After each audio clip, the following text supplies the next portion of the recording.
Well, are you ready to open your minds to prosperity? Yes. That's what we're doing. We have Catherine Ponder's book, Open Your Mind to Prosperity. That's our focus this month. And today we are going to create prosperity mentally. And you know, creation is a two-step method. It's created first where? Within, in the unseen realm, in the spirit realm. And then it comes forth into expression into the outer realm, correct? What we think about, we bring about, right? And how do we bring it about? What does that really mean? How do we bring it about? We bring it about because we are working with what Ernest Holmes called, the founder of religious science, an impersonal law. This law is responding to what we are creating, what we are generating within, in our thoughts, in our energy patterns, in our words, in our expectations. This law is listening to us and bringing forth our desires. It's an impersonal law. Many times we like to think of it as a mold, where we're pouring in our creative ideas and the mold or the law is taking it, and it is shaping it. The mold doesn't argue with us. It doesn't question us. Are you sure that's what you want? It just does its impersonal act and brings forth what we pour into the mold.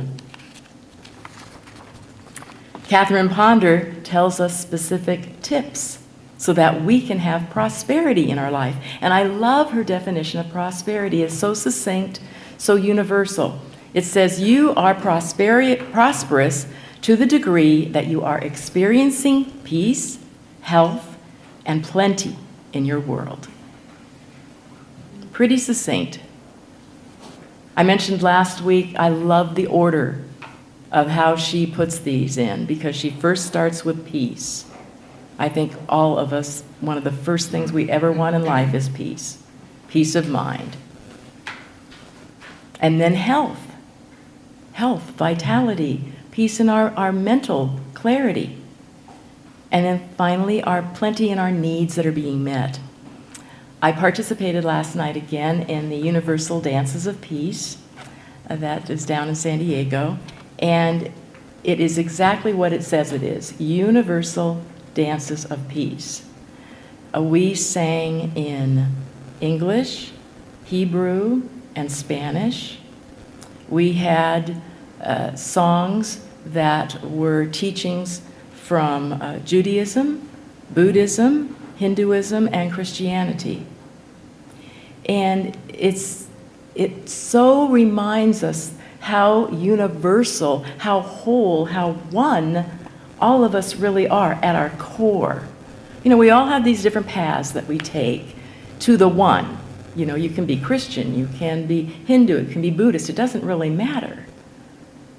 Because we all have this core essence and energy about us. We call it God, they call it Allah, they call it Source, they call it love. The name doesn't really matter. Because we can all hook into and recognize that it's there. It reminds me of the similarities that we all have. We were doing it down at the Unitarian Church, down by the hospital, UCSD. In fact, when we were leaving, they were actually having a life flight land on the top of the hospital.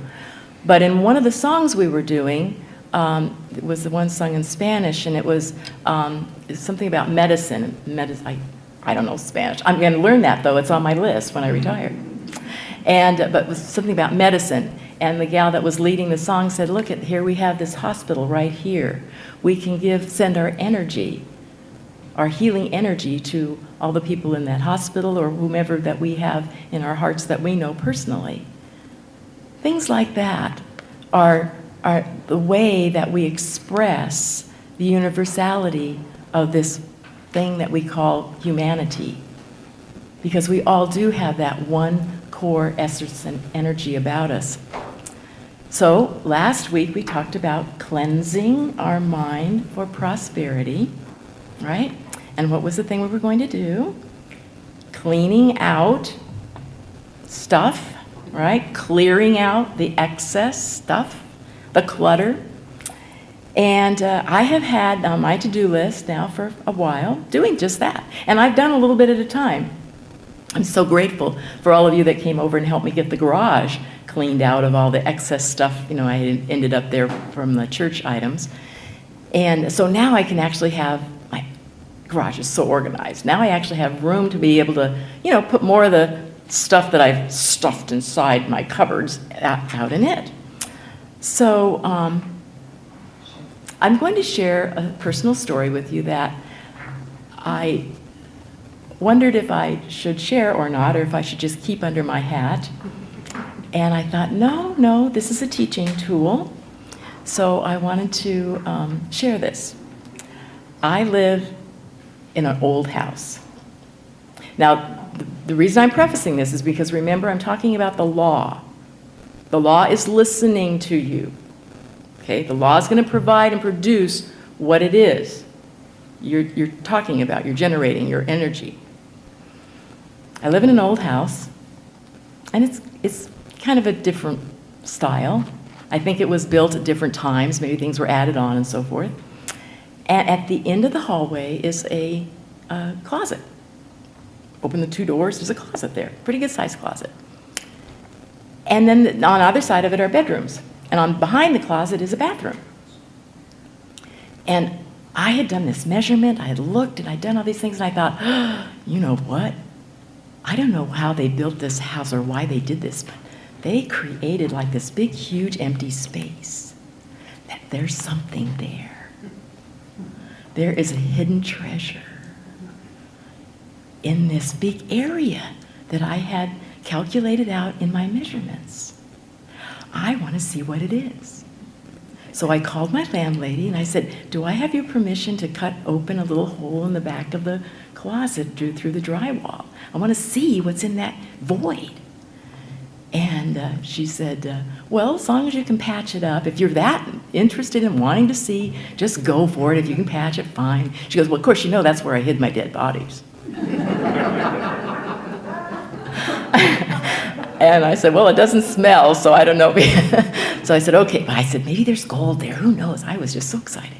So I had a friend, and I was telling a friend about it, and the friend goes, I said, well, if you want to, I can come over and do this for you. Because they first told me how to do it, and then they looked at me and said, no, let me help you do it. I can do it. So I did. Yesterday morning, came over, had the little saw, and then we realized, oh no, it's going to not just take this little saw. We have to do something bigger. This is a big, thick piece of wood in here. What are they hiding? So I had to get out, and had to go home and get another saw. We did all this stuff, got through. Oh no, we just hit it. How did we hit a stud? Okay, well that's fine. We have to move over a little bit. So now we cut through. Oh, it's not. It's what do they call it? Button board. There's something on the other side. What is it? We put a flashlight in. What is that? It looks like a sleeping bag. What is that? Why would they have a sleeping bag in this area? And what's that other thing there? What is this? Oh, okay, cut the hole bigger. We got to see. I'm so excited. Cut the hole bigger. And then I look at it and I go, that looks familiar. On the other side of the closet is the bathroom. And on that wall in the bathroom is a coat rack with my coats on it. And the sleeping bag was my LL Bean vest. You're a voyeur. And I thought, oh, that's just the back of the bathroom. And so that means that whole area is just the back of the bedroom next to it, huh? Yeah, Gay. How did you measure this again? I said, well, it's a good thing I'm not a carpenter. But here is the truth of the whole matter. Here's the point of the whole matter. In order to do that, what did we have to do? Measure twice. I will have to say that I had a couple other people some other people also agreed that there might be something there. Anyway, There what? the point is I had to empty the closet. Had to take everything out of the closet. Now, when I put it back, I'm only going to put back in what I love. Yeah. Right? So the universe was listening to me, the law was listening to me, and gave me, in a very comical way, what I wanted. I needed to clean that closet out. The other things that were in that closet were my extra paper towels and napkins and paper goods stuff. And now that my garage is order, I put a lot of that stuff up on the top of the refrigerator in the garage, right? And just left some of this, I'll leave some of the stuff, because the paint's drying right now. It looks great, you can't tell a thing, Fawn. We got the right paint, right color, it'll be fine. But I just wanted to give you that example. You see, because, okay, what happened in life to me? Well, it's kind of embarrassing, honestly. I goofed. I have a choice of the way that I can respond to that. Can I respond to it in a way that I can make humor out of it, that I can learn from it? It was a lesson. Measure twice, cut once. And so I think that the law listens to us, and depending on our energy, because I love surprises. And I thought for sure there was going to be a great, wonderful surprise there. Well, all I got was the backside of my own clothes. So Catherine Ponder tells us that we need to make specific lists of what we want. And one of the first things she tells us is to make a list of what you want to eliminate, what you want to get out of your life. I think that's a good one. I don't remember ever hearing that one before. But to eliminate, what is it that I really want to get rid of? Make a list of that. Make a list of what you want to bring into your life. And then the third one, make a list of what you're grateful for, what you're thankful for. You don't have to do that just in November when it's Thanksgiving. That's what that poem, that song that you sang was fabulous, because it had that element into it, that we're grateful for that. The second way that Catherine says to create our mold of prosperity is to picture ourselves actually doing whatever it is that we want to do. Feel the energy of it. Place yourself in that place. We have a couple here who wanted to go to Hawaii. And oh my goodness, we were in a prosperity class, and that was their focus. We did that intention. Everybody knew that's their intention to focus on. We're going to Hawaii. And they're back visiting today from their wonderful sojourn to Hawaii. And that's the way life works. It's not a mystery. And we want to be able to work with it. The second way she said to create your mold is to do what she called, what did she call these things? Not prosperity boards. She called it, I call it a vision board, a prosperity board. She called it, I've got it in here somewhere. Lord knows he's not telling now. Well, somewhere or another, I'll let you know. Wheel of Fortune. Thank you. Wheel of Fortune. She calls it a Wheel of Fortune. And now mine, we did this. In January, we did our treasure maps or vision boards, whatever. And I have mine. I still have it up. I'm looking at it every day. But what I liked, what she had in her book, was that she gives you references to use different colors for specific different things or areas in your life that you want. She said to use green or gold poster board for financial wheels of fortune or for job and career success. Yellow or white for increased spiritual understanding. Blue for intellectual accomplishments, such as writing a book or finishing studies towards a degree. Pink, rose, or warm red for love, harmony, marriage, happiness in human relationships. Use a color that appeals to you emotionally. View your board every day, preferably at night before going to bed. She also said, as I put in my thought for the week, that speaking your word is very important. Utter and outer have similar roots.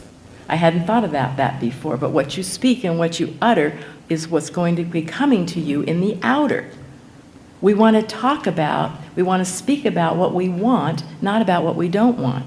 That's why some of us are still wearing these purple bracelets.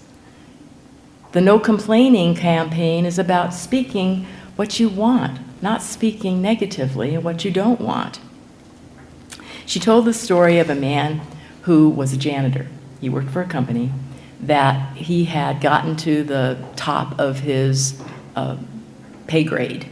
There was no other way he could make more money at the company he was at.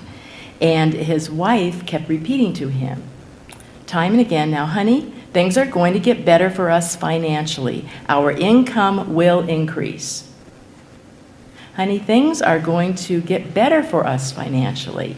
Our income will increase. It turned out that this couple lived in the state capital city, where the capital was of the state they lived in. They lived in that city. So I want to read you this story. Get to the right page. One day, the janitor received a letter from the lieutenant governor of the state saying they needed a man to head up the janitorial department of the state capitol. The letter stated that this man had been recommended for the job and asked him if it was interested in him if he wanted to apply. In a few days, he had been interviewed and hired at a beginning salary of $150 more per month than he had previously made. Remember, this is a pretty dated book, so your numbers are congruent to that. As a state employee, he received graduated pay increases as well as vacation, retirement, and sick leave benefits, none of which he had had at his former job. In his new job, he was relieved of the back-breaking work he had done for years. He spent the time supervising other employees in the use of labor-saving cleaning equipment. One day, the governor approached him in the Capitol and thanked him for the good job he was doing in cleaning and beautifying the building. The janitor was surprised to learn that a member of the firm for which he had worked previously was often in the Capitol on business, had learned of this job vacancy, and had quietly recommended him, feeling he deserved better employment. His wife, a domestic worker, continued saying to her husband, "Things are getting better for us financially and our income will increase." Soon her longtime employer decided to double her salary. Not knowing of the power there is in casual words, her friends all shook their heads in amazement. You can work miracles in your life and in the lives of others through your casual, uplifting, prosperous words. You can also work financial miracles by speaking forth prosperity affirmations for at least 5 minutes a day. These are ways of creating your prosperity mentally first. I am prosperous. I am prosperous. I am prosperous. That's what, in our prosperity class, we're saying I am prosperous 100 times, a day, twice a day. One of the students decided that, well, I don't need to count all that stuff. I'm just going to do it for 5 minutes. I'm sure that's more than 100 times a day. Remember that the universe is listening, and it's giving you from the energy you're giving out, from your expectations, from your belief. You can say something day in and day out, but if you don't believe it, if you don't think that it's actually coming to pass, if you can't see yourself experiencing it, you're not giving the universe the right signal. We have, as extensions of this one power and presence, fully equipped with everything that it has, that's what we are, we have the power and the dominion to state what we want and to bring that forth in our experience. And we do it by our desires. Desire. Day is of, sire is father. Our desires are what we want in our lives, not just superficial things, but what a soul desire. And I love Catherine gave us the test. How can you tell? Is this a real desire or is this just some fly-by-night thing? She says, if the desires you have are only surface desires, they pass away. But if they are deep-seated desires for greater good that remain with you through thick and thin, they are from the Father. They are divine desires. You should express them constructively rather than suppress them destructively. Desire is God trying to give you a greater good. Open your mind to receive it. Wow. Do you believe that this life is good? Do you believe that this life and this universe and this power and presence is for us? Well, of course it is. It's the only thing there is, so there can't be anything against it. It wants us to discover more of this unlimited substance that we are living in our own perfect, unique way. Just the way we're going to do it. Not the way somebody else is doing it. We don't need to emulate someone else. We don't need to envy someone else. If we see something that someone else has, we say, yes, good for us. That's what it's about, is bringing this prosperity, is wholeness, is health, is peace. Oh, beautiful peace. And yes, plenty. And the way to create it mentally is by doing some of these specific steps. Clearing out, knowing what you want, stating it, putting it on a board, repeatedly saying it. God wants us to have a good time in life. I saw that Edwene Gaines, she's one of our prosperity gurus, has moved to Baton Rouge, so she's given up her retreat center. And I was going to see if I can get there this next year, but I guess such is not the case. But Edwene Gaines always told us, Earth is the party planet. We're here to party. We're here to play. We're here to have fun. Joy. And joy. Joy, joy, joy. That's right. I know, I've told some of you, my name is Gay, and I always introduce myself, hi, my name is Gay, and I used to blame my sister Joy for my name, because Joy and Gay. Now I give her credit. I give Joy credit for my name. I'm happy with my name. Joyful. It's joyful. Hey, I know, since I've got a good crowd here today, I'm going to ask an opinion. I want a survey. I'm telling you, I got my book written. Well, it's my teaching tool written. And what should I put on there for the name? Should I put Gay Beauregard?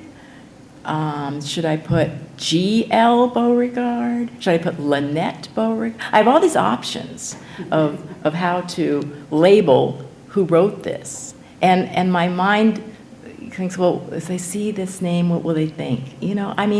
Anyway, so just think about that, and then I'll solicit your responses at another time. You don't have to tell me now. But just plant that little seed, because it's coming together. Tomorrow, I'm going to Fallbrook for the recording session. So I'll be singing the song tomorrow. And how many of you didn't hear the song? Oh, you have a suggestion for the name? Yes. Well, you can tell me later, Becky. You live with me.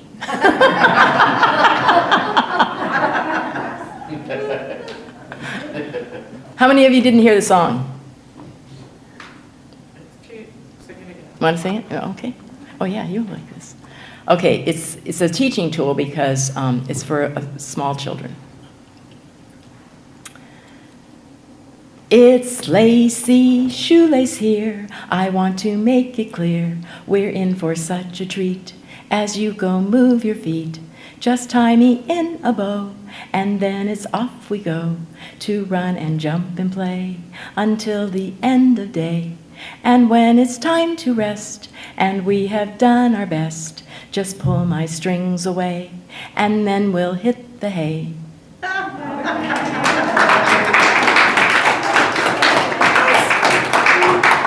And so Reverend Linda Damasek has done the illustrations for it. It's fabulous. So I've got that. All the publisher has the first mock-up ready for it, and I've looked at it, and we've done some other little things about it. So anyway, it's coming to fruition, and I'm sharing this because I want the energy out there. The point is, when I turn 70 on November 23rd, it's going to be my retirement from insurance, my 70th birthday, and a book signing, so it's going to be done. That's my intention. Actually, it's going to be done way before that, actually, because the publisher said we have to have it for September in order to have it ready for Christmas, so.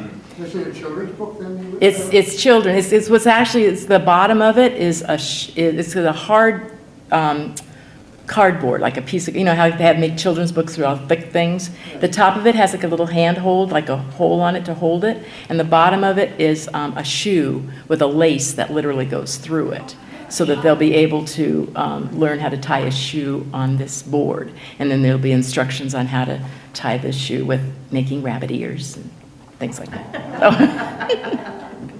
So anyway, so I digress. I didn't have any of that in my notes. But I wanted to share, oh man, now the time is moving on. I wanted to share one more thing from her book. Let me see. What was it? We have extra time to parties out. Do we have more time left? Let's see. This says, oh, this is important for those Christians that are in the room. She says, I have found one of the biggest demonstrations of good come after I use Jesus Christ affirmations. I know that it works for me if I'm driving in traffic and I see something, a potential hazard that's happening, you know, and I spontaneously say, Jesus Christ, and it dissolves. I mean, I think that that energy of that name and that nature really does have a power in and of itself. She says, I recall once sitting in my church, studying in the early morning hours, planning my work for that day and realizing there were not enough people to help with it. I needed a fast typist to do some special work that had to be done. I began decreeing, Jesus Christ now manifests the perfect typist to produce this work quickly, and wrote out those words on a card which I propped up against the telephone. About an hour later, a woman came running, not walking, into my study. Breathlessly, she said, "Here I am. While I was having breakfast, I suddenly had a feeling you needed me. What shall I do?" "Can you type?" I asked, trying to sound casual. "Can I? Before marrying my husband, I was a secretary, and I'm one of the fastest typists in town." Within a few hours, she had done, as a gift, free of charge, what would have taken the average typist several days to accomplish. In another instance, I had tried for weeks to get a repairman to my apartment. He had promised to come and had not. "Oh, you know, I'm going to use this, Fawn, for our septic tank guy." The situation was getting critical because guests were scheduled to arrive. In praying about it again one night, I found myself decreeing, Jesus Christ is here, making the perfect repairs now. Later, I wrote down those words in my book of affirmations. A great sense of peace descended over me, and I released the matter. The next morning, quite early, there was a knock on the door, and the repairman quickly did the work he had promised to do weeks before.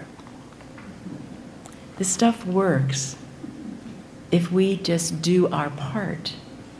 We need to give the energy and the essence into the mold and believe it and expect it, and then let it go. And let it see what happens. And let your closet be cleaned out in whatever way Spirit decides it's going to be the most fun to be. Speak your desires. Know they are coming forth. You are the captain of your ship. Sail it in the direction that you want to go. Namaste.